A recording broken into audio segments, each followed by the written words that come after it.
नमस्कार, मी ऋतुजा. थोड्याच दिवसांमध्ये गणेश चतुर्थीला गणपती बाप्पांचं आगमन होणार आहे. बरेच भाविक भक्त गणपतीच्या आगमनासाठी खूप आतुर असतात. गणपती बाप्पांची बरीचशी माहिती आपल्याला आहे, परंतु गणपती बाप्पांचं जीवन कसं होतं ही सांगणारी ही छोटीशी कथा आहे. भगवान शिवाचे पुत्र गणेशाचे लग्न प्रजापती विश्वकर्माच्या रिद्धी आणि सिद्धी नावाच्या 2 मुलीबरोबर झाले होते.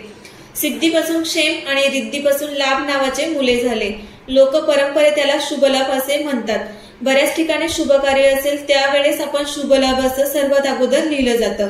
गणेशाचे लग्न देखील अतिशय रोचक परिस्थितीत झाले होते. त्याचे लग्न होत नव्हते. या लग्नाची देखील चर्चा सर्व पुराणात मनोरंजक पद्धतीने मिळते. श्री गणेशाच्या विवाहासंबंधी मुख्यतः 2 कथा प्रचलित आहेत. यातील एका कथेत तुळशीचे वर्णन आहे. त्यासोबत गणपतीला तुळस का अर्पण केली जात नाही हे देखील सांगितलेले आहे. पौराणिक कथेनुसार एकदा भगवान गणेश तपश्चर्या करत असताना तिथून जात असलेल्या तुळशीने त्यांना पाहिले आणि ती भगवान गणेशावर मोहित झाली. तिला त्यांच्याशी लग्न करायचे होते, परंतु भगवान गणेशाने ब्रह्मचर्य पाळण्यास सुरुवात केली होती, म्हणून त्यांनी तुळशीशी लग्न करण्यास नकार दिला.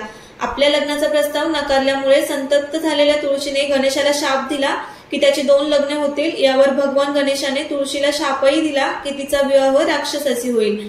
त्यानंतर गणेशाला तुळशी अर्पण करणे वर्ज्य मानले गेले आहे. त्यानंतर आणखी एक आख्यायिकानुसार भगवान गणेशाच्या शरीराच्या रचनेमुळे कोणीही त्यांच्याशी लग्न करू इच्छित नव्हते.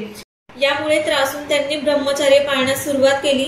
यासोबतच त्यांनी इतर कोणाचेही लग्न होऊ दिले नाही.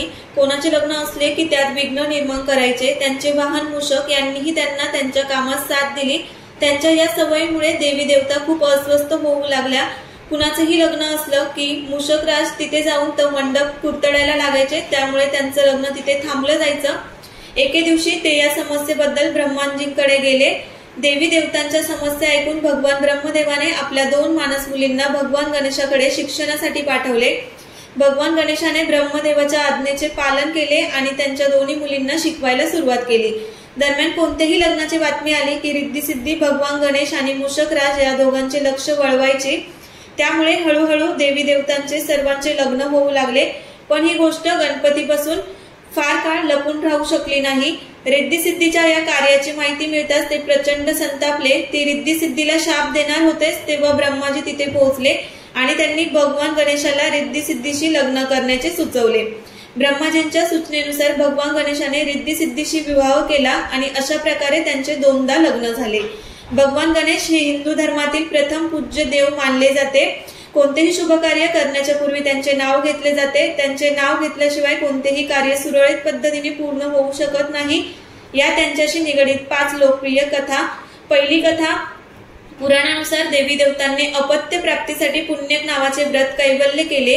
या उपवासामुळे आई पार्वती स्त्री गणेश पुत्र रूपात प्राप्त झाले. या उपवासासाठी शिवने इंद्रास पारिजातक वृक्ष देण्यास सांगितले, पण इंद्राने पारिजातक वृक्ष देण्यास नकार दिला. तेव्हा त्यांनी पार्वतीच्या व्रत कैवल्यासाठी पारिजातकाच्या वनांची बांधणी केली. शिव महापुराणानुसार आई पार्वतीला गणेशाला बनवण्याची संकल्पना आली. त्यांची सखी जया आणि विजयाकडून मिळाली. त्यांच्या सखींनी पार्वतीला सांगितले की नंदी आणि इतर गण फक्त महादेवाच्या आज्ञेचे पालन करतात, म्हणून आपण देखील एक असा गण तयार करावा जो फक्त तुमच्याच आज्ञेचे पालन करेल. या कल्पनेने प्रभावित होऊन देवी पार्वतीने आपल्या मळीपासून गणेशाची निर्मिती केली. दुसरी कथा अशी आहे. एका कथेनुसार शनीची दृष्टी पडल्यामुळे बाळ गणेशांचं डोकं जळून भस्मसात झालं. यावर दुखी असलेल्या पार्वतीने ब्रह्माला म्हटले, ज्याचे डोकं सर्वात पहिले सापडेल त्याला गणेशाच्या डोक्यावर लावून द्या. अशा प्रकारे पहिले डोकं एका हत्तीच्या बाळाचे सापडले. त्यामुळे गणेश गजानन बनले. त्यानंतर एका दुसऱ्या आख्यायिकेनुसार गणेशाला दारात बसवून माता पार्वती अंघोळ करण्यास गेल्या.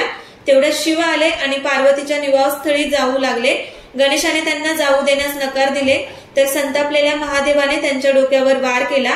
या गणेशाचा जन्म पार्वतीने चंदनाच्या मिश्रणाने केला होता. जेव्हा पार्वतीने बघितले की त्यांच्या मुलाचे डोकं कापलं गेलं आहे तर त्या फार संतापल्या. त्यांच्या रागाला शांत करण्यासाठी भगवान शिवाने एका हत्तीच्या बाळाचे डोकं गणेशाच्या डोक्यावर लावून दिल्यावर ते जिवंत झाले. त्यानंतर तिसरी कथा आहे. एकदा शिवाप्रमाणेच गणेशांनी भगवान परशुरामाला कैलास पर्वतावर जाण्यापासून रोखले होते.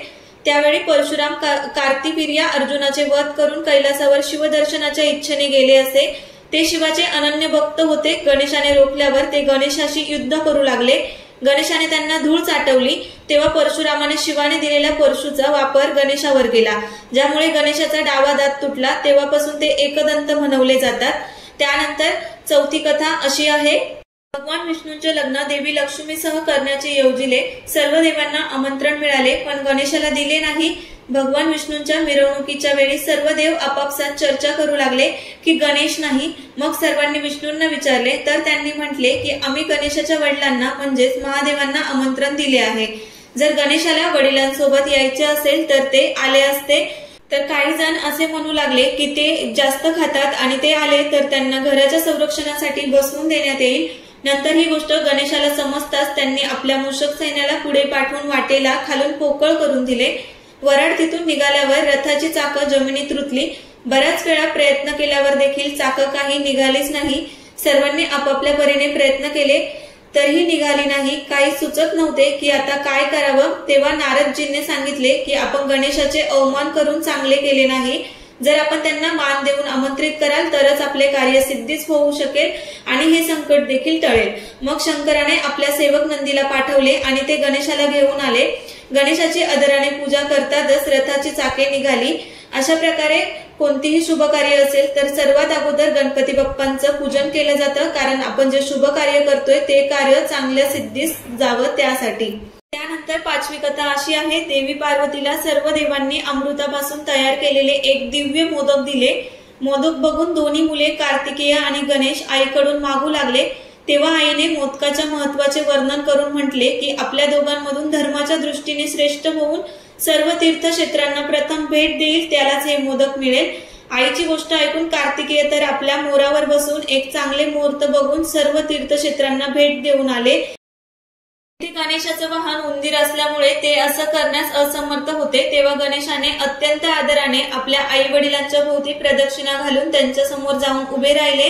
हे बघून आई पार्वती म्हणाल्या की सर्व तीर्थक्षेत्रात केलेले स्नान, सर्व देवांना केलेला नमस्कार, सर्व यज्ञाची फलप्राप्ती, सर्व प्रकारचे उपवास, मंत्र, योग आणि संयमाचे पालन हे सर्व आई वडिलांच्या पूजेच्या 16व्या भागाच्या बरोबर देखील असू शकत नाही। गणेश शेकडो पुत्र आणि शेकडो गणांच्या पेक्षा वर आहे, म्हणून हे मोदक मी गणेशाला देत आहे। आई वडिलांच्या भक्तीमुळे प्रत्येक यज्ञात सर्वात आधी गणेशाची पूजा होईल असं पद्य पुराणानुसार सांगितलेलं आहे। अशा प्रकारे कोणतंही शुभ कार्य असल्यास आपण सर्वात अगोदर गणपती बाप्पांची पूजा करतो, कार्य आपलं सिद्धीस नेतो। अशा प्रकारे गणपती बाप्पांच्या ह्या छोट्या छोट्या कहाण्या आहेत, बऱ्याच लोकांना माहित असतील, काही लोकांना माहित नसेल। जर ही कहाणी तुम्हाला आवडली असेल तर तुमच्या मित्रमैत्रिणींना नक्कीच शेअर करा, म्हणजे त्यांच्यापर्यंत सुद्धा गणपती बाप्पांची ही कहाणी पोहोचली जाईल। हा व्हिडिओ शेवटपर्यंत पाहिल्याबद्दल तुमच्या सगळ्यांचे मनापासून धन्यवाद।